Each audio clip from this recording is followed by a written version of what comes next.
Good day everyone, welcome to Indian Defence Academy. आज मैं आपको CDS that is Combined Defence Services को clear करने की कुछ टिप्स दे रहा हूँ। देखिए, ये एग्जाम का नोटिफिकेशन रिलीज हो गया है और according to notification 10th of April 2022 को इसका एग्जाम कंडक्ट किया जाएगा। साल में 2 बार एग्जाम होता है, तो ये आपका होगा CDS 1। क्लियर? नोटिफिकेशन रिलीज हुआ था आपका 22 of December 2021 को और ये चलेगा टिल 11th of January 2022 तक। तो देखिए, इसके बीच आप इस फॉर्म को फिल कर सकते हैं। जिसने इस एग्जाम को फॉर्म फिल नहीं किया है, जल्दी से जाके इस फॉर्म को फिल कीजिए। एलिजिबिलिटी क्या है, एज क्राइटेरिया क्या है, ध्यान रखिएगा। 19 to 24 के बीच अगर आपकी एज है तो इस फॉर्म को आप फिल कर सकते हैं। ग्रेजुएशन इसके लिए रिक्वायरमेंट है। क्लियर? आप क्या होना चाहिए? ग्रेजुएट होना चाहिए। या तो आप ग्रेजुएशन के लास्ट ईयर में हो या आपकी ग्रेजुएशन कंप्लीट हो। ध्यान रखिएगा, इसकी 2 क्राइटेरिया है, या तो आप ग्रेजुएशन के लास्ट ईयर में है या तो ग्रेजुएशन आपकी कंप्लीट है। देखिए, सिलेबस क्या है। अगर सिलेबस की बात करूं तो ध्यान रखिएगा, आपने सुना होगा IMA, OTA, AFA, NA। क्या है ये देखते हैं। देखिए, CDS एक कंबाइंड पेपर है। देखिए, नाम देखिए, कंबाइंड डिफेंस।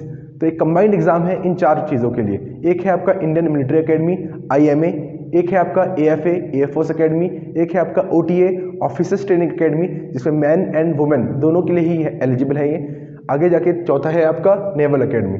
देखिए, जो एग्ज़ाम है आपका वो कंडक्ट किया जाना है वाला है 10th of April 2022 को, और इसके लिए आपके पास 3 मंथ्स का टाइम है। इस एग्ज़ाम को क्वालिफाई करने के लिए आपके पास 3 मंथ्स का टाइम है। कैसे आप इस एग्ज़ाम को क्वालिफाई कर सकते हैं? देखिए, इंडिया में ग्रेजुएट्स काफ़ी ज़्यादा है। ठीक है, इंडिया में ग्रेजुएट्स काफ़ी ज़्यादा है, पोस्ट्स कम है। देखिए, अराउंड 10 लाख बच्चे इस एग्ज़ाम को फिल करेंगे। क्या 10 लाख में आप सीरियस एस्पिरेंट है? आप पहले ये देखिए। ध्यान रखिएगा, 10 लाख में 90% बच्चे ऐसे होंगे जो कि सीरियस नहीं है। सिर्फ 10% बच्चा ही ऐसा होगा जो सीरियसली इस एग्ज़ाम को प्रिपेयर कर रहा है। देखिए, अगर इसके पोस्ट की बात बोलूँ तो एक मैंने आपको बोला IMA इंडियन मिलिट्री एकेडमी, एक है आपका OTA ऑफिसर्स ट्रेनिंग एकेडमी, एक है आपका AFA एयरफोर्स एकेडमी, और एक है आपका NA stands for naval academy. Requirement क्या है? इसके लिए सिर्फ आपको ग्रेजुएशन चाहिए, दैट्स इट। इसके लिए सिर्फ आपको ग्रेजुएशन चाहिए, चाहे 33% आपके आए हो, कोई फर्क नहीं पड़ता। क्लियर? OTA के लिए भी आपको सिर्फ ग्रेजुएशन चाहिए, और इसको मेल एंड फीमेल दोनों ही भर सकते हैं। मेल और फीमेल दोनों ही इस फॉर्म को फिल कर सकते हैं। एयरफोर्स एकेडमी के लिए ध्यान रखिएगा, आपको BTech चाहिए। तो एयरफोर्स और नेवल एकेडमी के लिए आपको BTech चाहिए, और मिनिमम 60% मार्क्स चाहिए आपको 11th और 12th में फिजिक्स एंड मैथ्स में। ठीक है, इसमें क्या होना चाहिए? 60% मार्क्स मिनिमम इन 12th।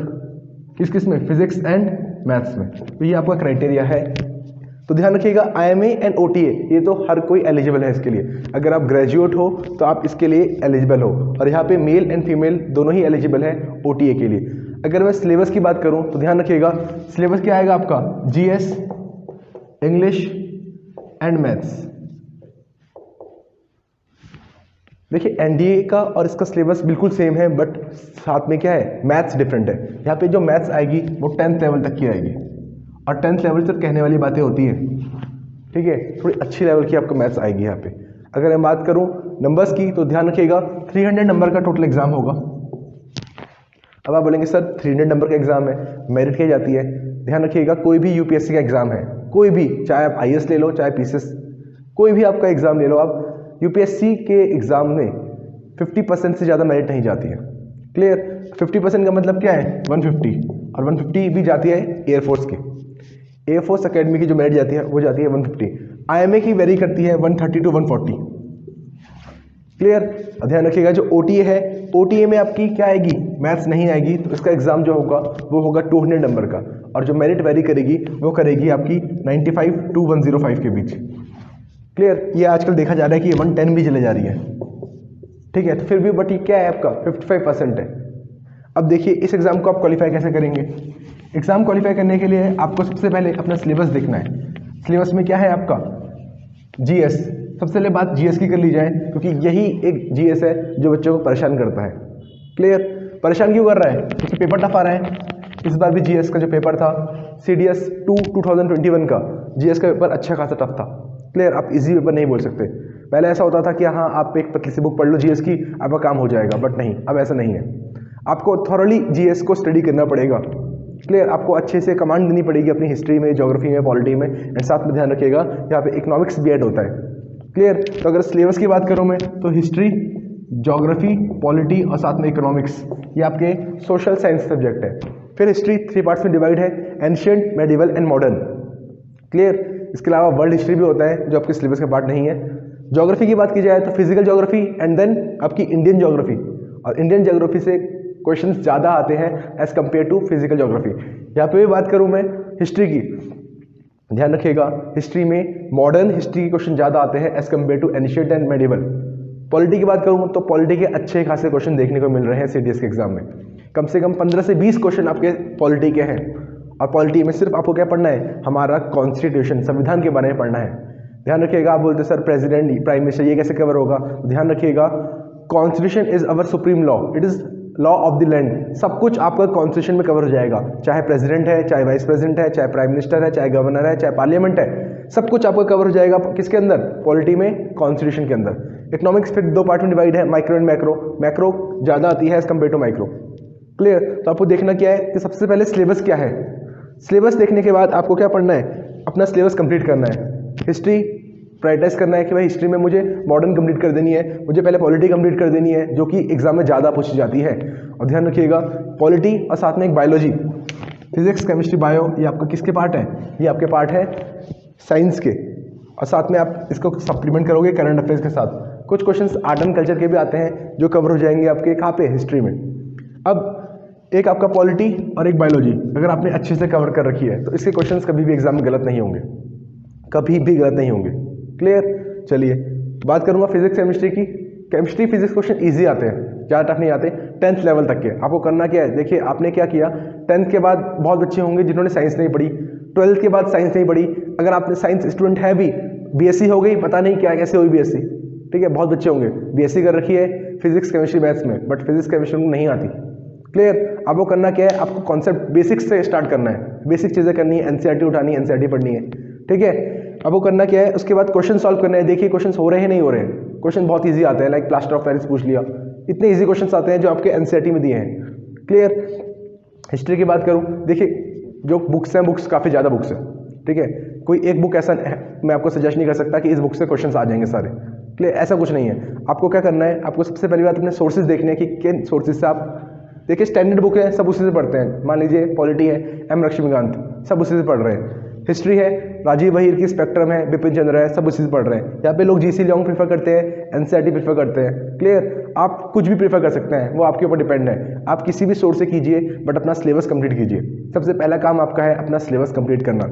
एक बार आपने अगर सिलेबस कंप्लीट कर लिया तो आप देखेंगे 100 क्वेश्चन आपके जीएस के होते हैं। बच्चों के अगर 30 भी आ जाए ना तो बच्चे खुश हो जाते हैं कि जीएस में 100 में से 30 आ गए। क्लियर, पासिंग मार्क्स आपके 20% है, 25 मार्क्स आपको क्वालिफाइंग चाहिए, बट आपको करना क्या है, आपको कोशिश करनी है कि 50 से 60 नंबर ले आए। जीएस में 50 से 60 नंबर लाना बड़ी बात है, ध्यान रखिएगा। ये बहुत हलवा नहीं है कि आप 100 में से 50-60 नंबर ले आएंगे, बट अगर आपने पढ़ा है अच्छे से, डिटेल आपने पढ़ा है तो आप ले आएंगे। क्लियर, पहले होता था कि भाई एक बुक पढ़ ली आपके नंबर आ गए, पर अब ऐसा नहीं है, मैंने आपको यही बताया। क्लियर, आपको क्या पढ़ना पड़ेगा, आपको डिफरेंट सोर्स उठाने पड़ेंगे और उनसे पढ़ना पड़ेगा। साथ में आपको करंट अफेयर्स पढ़ना पड़ेगा।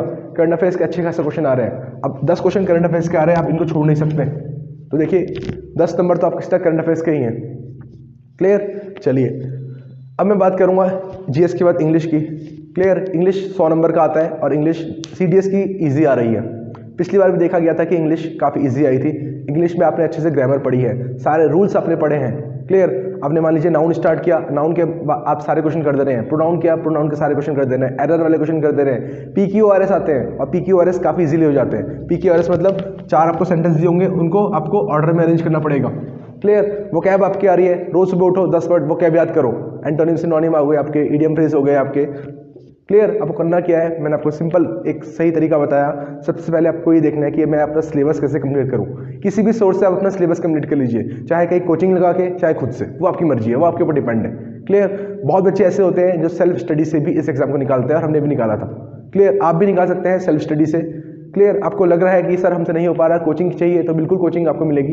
क्लियर, यस, कोई डाउट यहाँ तक? आगे देखिए, आगे मैथ्स की अगर बात करूँ, देखिए मैथ्स मैंने बोला 10th लेवल तक की, पर अच्छी खासी मैथ्स आती है। मैथ्स में करना क्या है, पहले आपको देखने टॉपिक्स क्या है। पहले अर्थमेटिक उठाइए, अर्थमेटिक में परसेंटेज कर लिया, अपने रेशियो प्रोपोर्शन कर लिया, SI CI कर ली, PLD कर ली, profit loss and discount, time and work, time speed and distance. आपने जो भी अर्थमेटिक के टॉपिक्स थे वो सारे उठाए और कवर कर लिए। आगे क्या किया, जो एडवांस मैथ्स के टॉपिक है जैसे ज्योमेट्री, मेंसुरेशन एंड ट्रिग्नोमेट्री, ये उठाए, कंप्लीट कर लिया और क्वेश्चंस लगाए। आपका काम यही है कि आपने क्या किया, आपने अपना सिलेबस उठाया, कंप्लीट किया और क्वेश्चंस लगाए, बस। आपको और कुछ नहीं करना। क्लियर। मैं ये नहीं बोल सकता कि मॉर्निंग 6 बजे उठो, 7 बजे तक पढ़ो, फिर ये करो, वो टाइम टेबल नहीं है। क्लियर। वो आप अपने अकॉर्डिंग बनाइए, वो एक दिन फॉलो होगा, दूसरे दिन नहीं होगा। आपने लाइफ में बहुत बार बनाया होगा, बहुत बार खत्म किया होगा। न्यू ईयर में भी बहुतों ने टाइम टेबल बनाया होगा, नहीं हम तो सुबह 6 बजे उठेंगे, रात 10 तक पढ़ाई करेंगे, 12 घंटे पढ़ाई करेंगे, नहीं हो पाता। क्लियर। आप ये देखिए कि आपको एक क्या करना है, जैसे मान लीजिए आपने स्टार्ट की हिस्ट्री, आपको बस ये टारगेट लेके चलना है कि मैं 1 वीक में हिस्ट्री पूरी करूंगा। क्लियर। कंप्लीट मतलब कंप्लीट। उसके बाद क्या करूंगा, मैं 2 दिन क्वेश्चन लगा लूंगा।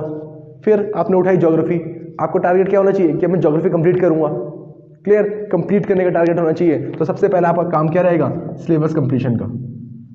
आपने एक बार सिलेबस कंप्लीट कर लिया, उसी के बाद आप क्वेश्चन लगा पाएंगे, ध्यान रखिएगा। तो क्लियर। शॉर्टकट नहीं है इस एग्जाम के लिए, इस एग्जाम के लिए शॉर्टकट नहीं है। आपको सिर्फ क्या करना है, आपको पढ़ाई कंप्लीट करने के साथ रिवीजन करना है। ठीक है, revision is must. Without revision आप इस एग्जाम को क्वालिफाई नहीं कर सकते। आप देखेंगे, मान लीजिए आपने हिस्ट्री करी, 1 महीने बाद आप देखेंगे ना हिस्ट्री में सब कुछ ऊपर चला गया। क्लियर। आप याद नहीं रहेगा ये अलाउद्दीन खिलजी कौन थे, ये मोहम्मद तुगलक कौन थे। क्लियर। आपको कुछ याद ही नहीं रहेगा।